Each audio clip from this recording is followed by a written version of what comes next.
Diallo, il y a également Amidou Thiaw, il y a Babacar Gaye également bu PDS bu fa nekkoon ñoom ñu jàpp ne dialogue bi ngeen def la wàllum amul solo te jàpp ne daal dara du fa génnee ci lu am xam-xam déjà naka nga jàngatee seen compte dialogue. Bamba, j'ai envie de rire.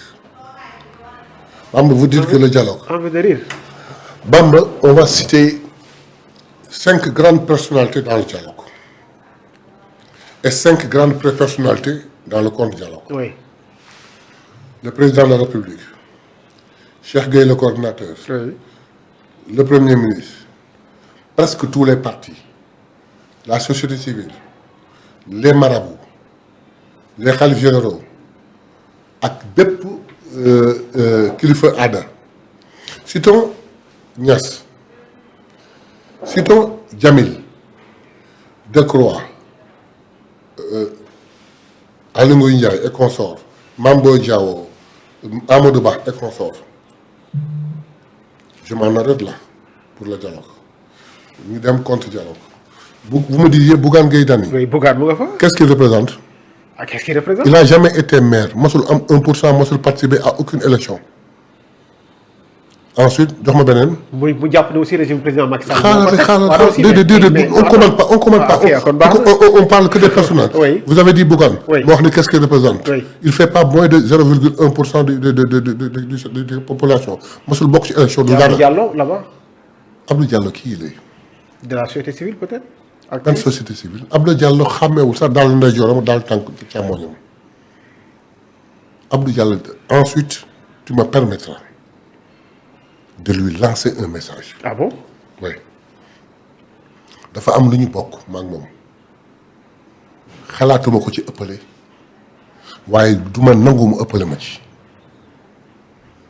muy tarixa cheikh ñu ay tijaan qu'il arrête nit ku nekk justice mu ciy dugal le nom de sëñ Babacar ça n'a absolument rien à voir dénk nañ la sëñ Babacar mani tappaleem yooyu na koy yemale ci moom qu'il fout sëñ Babacar la paix kee dafa am lu ñu ko soupçonné na ko ñaanal yàlla ci barke sëñ Babacar yàlla taxaw ko na ko assister na ko jàppale mais il faut mu génnee bu mu ñu dugal naan ay parce que taalibe sëñ Ba il faut qu'il arrête gënuma ko nekk taalibe te gëwma ni moo ma gën a nekk taalibe mais qu'il arrête on continue encore. Okay. Donc vous disiez Bougane kooku mu tudd Diallo.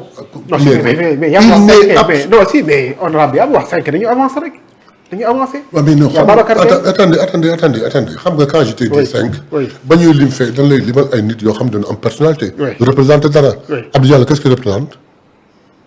Les gens du plateau. les plateaux. Il est activiste il fait partie de la société civile peut-être ci li muy wax. ban société civile la bokk.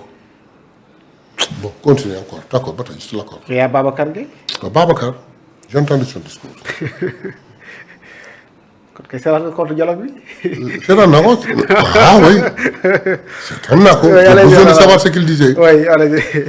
Tu sais, Babacar, c'est quelqu'un bon xamni. Oui. Comment ça naka la ko mëna qualifier parce que damay ragal wax sama langue dérapée mu melna dafa am nu muy démé. Mais ni mu waxee démb il faut qu'il fasse très attention Babacar il faut mu xam ni ëppul nit ñi xam-xam nous avons vécu au Sénégal nous connaissons Babacar ji ñu ma ko dara nag léegi nit ñi dañu gaaw moom nit ñi dañu boo nee ñu connaissons Babacar rek ñu ne ah mbaa dafa am lu mu def deful dara du ma xam mais xam na niveau fan la toll xam na nu mooy kan il faudrait que mu régler nee na mag la séentootul defatul dara ah. oui mais na toog bu mu féete ci ñiy déstabiliser na bokk ci ñiy defar ci foofu lañ koy séentu waaye nag am na foo xam ne boo fa demee amoo fa kàddu parce que ñu la ëpp xam-xam ñu la ëpp dignité ñu la gën a nekk ñoo fa nekk bu mu tax nga rocceeku dem ci ñoo xam ne da nga leen di noggatu ay gone pour am fa kàddu loolu rek laa am na ma koy wax. je pense Babacar ba tey. y' a pas Malick Ndour bi fa nekkan non c'est un ancien ministre. Pape Malick c'est quelqu'un boo xam ne ndeysaan c'est dommage xalal la bu ndaw boo xam ni ñu ngi koy yekkal loo xam ne am na dossier boo xam ne ñu ngi ñëw sur les nervis ñu ngi koy jañ ak yooyu te enquête boobu mi ngi waaj a door su ma doon moom naa tal leneen lu toog doo Pape Malick ba tey je peux le prendre pour une personne parce qu'il a occupé benn haut poste Babacar Gueye je l'accepté ñaar ñooñu. Il y a Amidou Anne aussi hein. Amidou de plus en plus mi ngi génn maintenant. Amidou. C'est-à-dire que compare ceux qui étaient là-bas. Ensuite, en fait,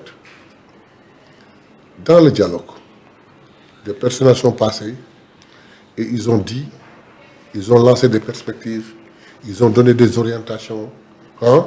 Ils ont fait des suggestions. Dans le contre-dialogue, dis-moi une seule suggestion qu'ils ont faite. Une seule orientation. Mais li ñu wax leer na.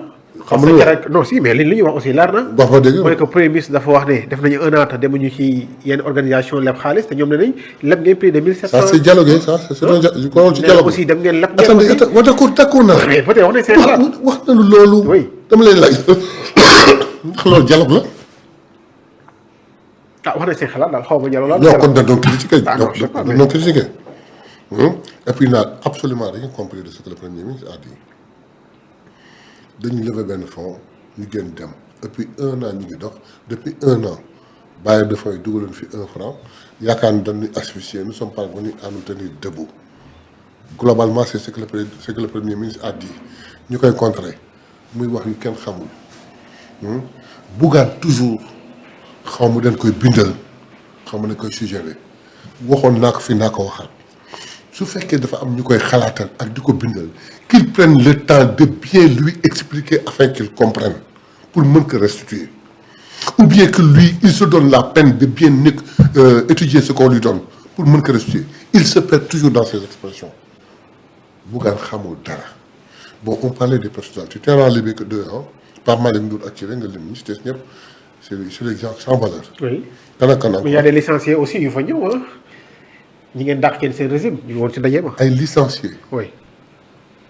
mais attendez on parle de dialogue ou on parle de situation économique. ah situation sociale peut-être ñoom dialogue lañ ko tuddee loolu laa mën a wax.